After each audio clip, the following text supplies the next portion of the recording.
रहा, इतनी सुविधाओं में। फिर अंदर से प्रेरणा आती है, ये भीतर से इसीलिए रो रहे हैं, सारी सुविधाएं तो तुमने दी हैं, लेकिन मनुष्य देह तो नहीं है। हम लोगों को मनुष्य देह में देख करके सारी सुविधाओं में रहते हुए भी वह प्राणी रो रहा है। मनुष्य का शरीर नहीं, जीव चराचर जाचत जेहि चर अचर प्राणी। भगवान से दिन रात प्रार्थना करते हैं, मनुष्य का शरीर, मनुष्य का शरीर। गुरु महाराज कभी कभी कहते थे, एक राजा के दरबार में एक महावत हाथी को नहला धुला करके सजा करके ले गया, खूब इनाम मिलेगा। लेकिन दरबार में जब हाथी को ले गया, हाथी ही ठहरा, इधर उधर से धूल ले ले करके माथे पर डालने लगा। लोग देख रहे हैं, कैसा यह पागल हाथी। महावत सोचा था इनाम मिलेगा, खूब नहला धुला करके लाया हूँ, सजा करके लाया हूँ, या तो शरीर पर धूल ले रहा। उसी वक्त बहुत बड़े कवि रहीम उस सभा में आए। उससे वहां के लोगों ने पूछा, धूल धरत निज शीश पर, कहु रहीम कही काज। हे कविवर, ये हाथी अपनी देह पर धूल उठा उठा कर क्यों डाल रहा है? मिलना तो था महावत को पुरस्कार, लेकिन इस पापी के चलते इसको कुछ भी हाथ नहीं लगेगा। क्यों धूल ले रहा है शरीर पर? रहीम कवि ने कहा, यह अपनी देह पर धूल नहीं ले रहा है। यह हाथी बड़ा होशियार है, पागल नहीं है, मूर्ख नहीं है। यह तो असली धूल की खोज कर रहा है। धूल की खोज कर रहा है, कौन सी धूल की खोज कर रहा है? तो रहीम कवि ने कहा, जही रज मुनि पत्नी तरी, सो खोजत गजराज। जिस धूल के स्पर्श मात्र से पत्थर बनी अहल्या मनुष्य देह में आ गई, वह हाथी उसी धूल की खोज कर रहा है। वह धूल कहाँ है? थोड़ा सा मेरी देह पर भी स्पर्श हो जाता तो मैं भी मनुष्य बन जाता। वह हाथी मनुष्य बनने के लिए धूल की खोज कर रहा था। उसी वक्त एक महात्मा और आए। उन्होंने भी उस हाथी को देखा। उस महात्मा से भी लोगों ने कहा, महाराज आप बताओ, यह हाथी अपनी देह पर धूल क्यों ले रहा है? महात्मा ने कहा कि यह अपनी देह पर धूल नहीं ले रहा है, यह तो माथा धुन रहा है। राज द्वारे बंधिया माथा धुनत गयंद। यह हाथी अपना सिर धुन रहा है धूल ले लेकर करके। सिर क्यों धुन रहा है? महात्मा ने कहा, मानुष जन्म कब पाई हूं, भजी हूं परमानंद। मुझे मनुष्य का शरीर कब मिलेगा? हम भगवान का भजन करेंगे। वह हाथी मनुष्य बनने के लिए माथा धुन रहा था। हम लोग तो मनुष्य बन चुके हैं, हम क्या बनने के लिए माथा धुन रहे हैं? अब तो यह भी पूछना ही पड़ेगा। आज तो सुबह से कितनी माइयां आई, ये माइयां तो चल रही थी झोला लेकर, ये क्यों जा रही है? सिलबट्टे पर अपना माथा बहू से कुटवाने के लिए। ये क्यों जा रही है? ये क्यों माथा धुन रही है? हम लोग क्यों माथा धुन रहे हैं? सुबह से ही महाराज 6 साल हो गए, अब तक गोद में कुछ नहीं आया। 8 साल हो गए, अब कुछ नहीं। 12 साल हो गया, इसको कुछ नहीं। बेटा पढ़ नहीं रहा है, इसको नौकरी नहीं हो रही है, घर नहीं बना तो वो नहीं हुआ। हम लोग जो माथा धुन रहे हैं किस लिए? वो हाथी तो माथा धुन रहा था मनुष्य बनने के लिए, और हम लोग माथा धुन रहे हैं गधा बनने के लिए। कहना तो साफ साफ ही पड़ेगा, बेटा के लिए माथा धुनने वाला वह क्या बनना चाहता है? बेटी के लिए माथा धुनने वाला, घर के लिए माथा धुनने वाला, नौकरी के लिए माथा धुनने वाला, पेट के लिए दिन रात माथा धुनने वाला, ये संसार के भोगों के लिए दिन रात माथा धुनने वाला क्या मनुष्य बनना चाहता है? वह मनुष्य देह की उपादेयता को नहीं समझकर वह गधा बनना चाहता है, वह बैल बनना चाहता है। कबीर साहब ने तो कह दिया है साफ साफ, बैल गढ़ंता नर गढ़ा, चूका सिंह और पूंछ। ब्रह्मा जी तो हम लोगों को बैल बना रहे थे, बनाते बनाते ही बुढ़ापे के कारण दो चीज देने को भूल गए, चूका सिंह और पूंछ। सिंह देने को भूल गए, पूंछ देने को भूल गए। अब देखते हैं कि क्या हो गया। हाँ, ये तो बड़ा गजब हो गया। बैल बना रहा था, सिंह दिया ही नहीं, पूंछ दिया ही नहीं, बिना सिंह पूंछ का बैल, ये कैसा लगेगा? चलो इसको क्या करें, मनुष्य ही बना देते हैं। मनुष्य को न सिंह होती है न पूंछ होती है। धोखे से जिनको भजन करने की इच्छा नहीं होती है, वे तो धोखे से मनुष्य बन गए। ब्रह्मा जी धोखे से ऐसे लोगों को मनुष्य बना दिया। चूका सिंह और पूंछ, बैल गढ़ंता नर गढ़ा, चूका सिंह और पूंछ। एक गुरु के भजन बिनु धिक दाढ़ी धिक मूछ। दोनों चीज देने को भूल गए तो मनुष्य बना दिए। मनुष्य जब बना दिए तो ब्रह्मा जी मन में सोचे दो चीज नहीं दिए हैं, चलो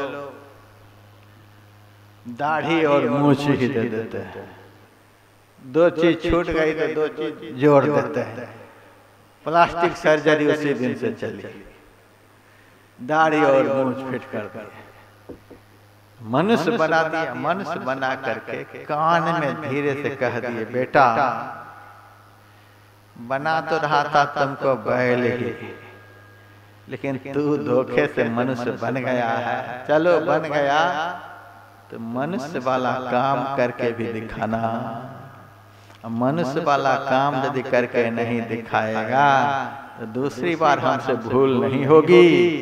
दाढ़ी और मूछ को खींच करके सींग और पूंछ फिट कर दूंगा। भजन बिन बैल बिराने हुई हूं, चार पांव सिर सिंह गुंग मुख, तब कैसे गुन गई हूं। भजन बिन बैल बिराने हुई हूं। दाढ़ी मूछ को खींच करके सिंग और पूंछ दूसरी बार भूल नहीं होगी। पुरुष वर्ग के लोग इस प्रसंग को सुनकर बड़े मायूस हो रहे हैं। यदि भजन नहीं करेंगे तो दाढ़ी और मूछ खींचे जाएंगे। माइयां बड़ी खुश हैं, माइयां बड़ी खुश हैं। दाढ़ी मूछ तो इनके पास हैं, इनके खींचे जाएंगे। हम नहीं भी करेंगे तो कोई बात नहीं, हमारा क्या कर लेंगे ब्रह्मा जी। लेकिन आपको भी खुश नहीं होना है। इनका तो खींचने में भी समय लगेगा, आपका तो पहले से ही साफ है। इसीलिए भजन तो आपको भी उतना ही करना पड़ेगा। ये तो खोल में अंतर हो गया है। ये खोल में थोड़ा सा अंतर हो गया है, फर्क हो गया है। मनुष्य का शरीर ये खोल है, एक प्रकार से कपड़ा। स्त्री शरीर का खोल, पुरुष शरीर का खोल, और इसके भीतर में जो है सोल, वह तो एक ही है। मनुष्य देह में भी वही है। नारी देह में भी वही है, पुरुष देह में भी वही है, दोनों में वही है। खोल में थोड़ा सा अंतर दिखता है। इसीलिए दोनों खोल वाले को भजन तो बराबर ही करना पड़ेगा। एक गुरु के भजन बिनु धिक दाढ़ी धिक मूछ। कभी कभी हम सत्संग में दूसरी तरह से कह देते हैं, भजन यदि आप लोग नहीं करेंगे तो बहुत लाभ होगा, बहुत लाभ होगा। आज दिन से शपथ खा लें कि भजन करना ही नहीं है, सत्संग में कभी भूल कर भी नहीं जाना है, बहुत लाभ होगा। फिर कुछ लोग कहते हैं, कभी तो आप कहते हैं भजन नहीं करेंगे तो बड़ा घाटा होगा, धिक दाढ़ी धिक मोछ दोनों खींचे जाएंगे। कभी कहते हैं बड़ा लाभ होगा। लाभ क्या होगा? सुनिए लाभ क्या होगा। अभी आप लोगों के पास पैर कितने हैं? दो ही तो हैं। यदि भजन नहीं करेंगे तो डबल हो जाएंगे, घाटा हुआ, डबल हो गए, हाइब्रिड बन जाएंगे। पैर में प्रमोशन, 4 पैर, लेकिन अभी तो 2 पैर से भागम भाग दिन रात कभी पेट नहीं भरता है। आगे 4 पैर से भी भागम भाग करने पर पेट नहीं भरेगा, थोड़ा सा नुकसान नहीं होगा, लेकिन लाभ 2 के 4 कम हुआ, डबल हो गया। अभी तो आंख छोटी छोटी है, जब बैल बनेंगे, गधा बनेंगे, हाथी बनेंगे तो 50-50 ग्राम की एक आंख होगी। नुकसान तो नहीं हुआ, कुछ बढ़ ही गया।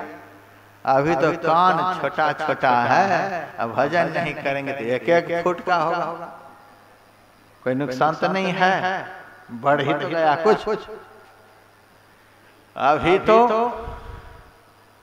मच्छर मक्खी ये सब परेशान करते हैं, तो गुड नाइट लगाना पड़ता है, मशहरी की व्यवस्था करनी पड़ती है। अब भजन नहीं करेंगे, मशहरी की कोई जरूरत नहीं, गुड नाइट की कोई जरूरत नहीं। इतनी बड़ी पूंछ होगी, हिलाते रहेंगे आराम से, कोई नुकसान तो नहीं हुआ, कोई नुकसान नहीं।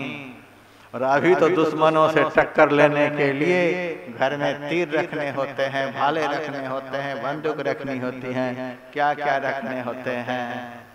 यदि भजन नहीं करेंगे तो ये सब लाइसेंस लेने की कोई जरूरत नहीं है, 2-2 बंदूक खोपड़ी पर ही रहेंगे। 4 पांव सिर सिंह गुंग मुख, तब कैसे गुन गई हूँ, भजन बिन बैल बिराने गई हूँ। और अभी तो किचन में जाकर के सब्जी बनाओ, तो चावल बनाओ, दाल बनाओ, ये बनाओ, सुबह से शाम तक बनाते ही रहो। भजन नहीं करेंगे तो बने बनाए घास भूस से आराम से समय से मिलते रहेंगे, कोई नुकसान तो नहीं हुआ। अब देख लीजिए, यदि यही लाभ चाहते हैं तो सत्संग भजन को आज से तिलांजलि दे दीजिए। यदि इसको आप लाभ नहीं समझते हैं, घाटा समझते हैं, तो आज से ही संकल्प ले लीजिए कि देह धरे कर फली है भाई, भजिए राम सब काम भी आई।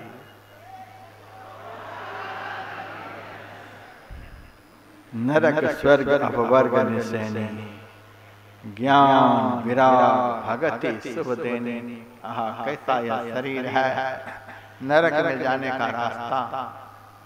आंख बंद करके देखिए किस रास्ते पर हैं। घोर अंधकार यदि है तो नरक के रास्ते पर हैं। इस रास्ते को बदलना होगा, इस रास्ते को छोड़ना होगा। पंजाब में एक सत्संगी ने मेरे से पूछा था, महाराज हम मरेंगे तो कहाँ जाएंगे? क्या क्या आदमी पूछते हैं। मैंने कहा कहाँ जाने का विचार है? तो विचार तो है महाराज वैकुंठ जाने का। अच्छा, विचार तो बहुत अच्छा है, लेकिन टिकट है हाथ में। तो वैकुंठ में जाने का भी टिकट होता है। अरे हावड़ा मुंबई जाने का टिकट होता है, वैकुंठ जाने का टिकट नहीं होगा। जब जाने की बात है, सफर की बात है, तो सब जगह का टिकट होता है। तो स्वर्ग वैकुंठ का टिकट महाराज कौन सा होता है? मैंने कहा होता है, देखना चाहते हो? हाँ महाराज, देखना तो चाहता हूँ। मैंने कहा स्वर्ग में जाने का रास्ता शरीर से बाहर होकर के नहीं निकला है। यह भी सुन लीजिए, शरीर के बाहर होकर स्वर्ग में जाने का रास्ता नहीं निकला हुआ है। क्योंकि जो जाएगा स्वर्ग में, जो जाएगा वैकुंठ में, जो जाएगा नरक में, जो जाएगा मोक्ष में, वो भीतर में है। तो रास्ता भीतर में ही होगा। तो सब जगह जाने का रास्ता इसके भीतर में ही है। मैंने कहा जो जाएगा वो भीतर में है, तो रास्ता भी भीतर में ही है। आंख बंद कर, टिकट पहले देख लो। आंखों को बंद किया, थोड़ी देर में मैंने कहा खोलो आंखों को। आंखों को खोला, मैंने कहा बता कौन सा टिकट है? महाराज मुझे तो पता ही नहीं चला, पता नहीं चला। बढ़िया से देख करके बता। तब कहता है घोर अंधकार, अंधकार दिख रहा है। हाँ, तो कबीर साहब की बानी सुन। एक तो अंधेरी कोठरी, ताने दिया न बाती हो, वहां से लेने के लिए कौन आएंगे? बहिया पकड़ी जम ले चले, कोई संग न साथी हो। अंधकार जो है वह नरक का टिकट है। नरक का टिकट अंधकार है। आंख बंद करके देखिए, और यह नहीं सोचिए कि ये महात्मा हम लोगों को डरा धमका करके मोटी दक्षिणा लेना चाहता है। यहाँ डराने धमकाने की कोई बात नहीं। यहाँ से तो जो बातें मुंह से निकलेंगी, ब्रह्म वाक्यम जनार्दनम। मैं अपनी बात नहीं सुनाता, इस मंच पर से संत और शास्त्र की बात सुनाता हूँ। संत वचन पलटे नहीं, पलट जाए ब्रह्मांड। अंधकार जो है वह नरक का टिकट है, और प्रकाश जो है वह स्वर्ग का टिकट है। और प्रकाश का दर्शन करते करते जो शब्द भी सुनने लग जाता है, सुबह में आप लोगों ने सुना होगा, वह शब्द वैकुंठ का टिकट है। और सार शब्द जो है वह मोक्ष धाम पहुंचाने वाला टिकट है।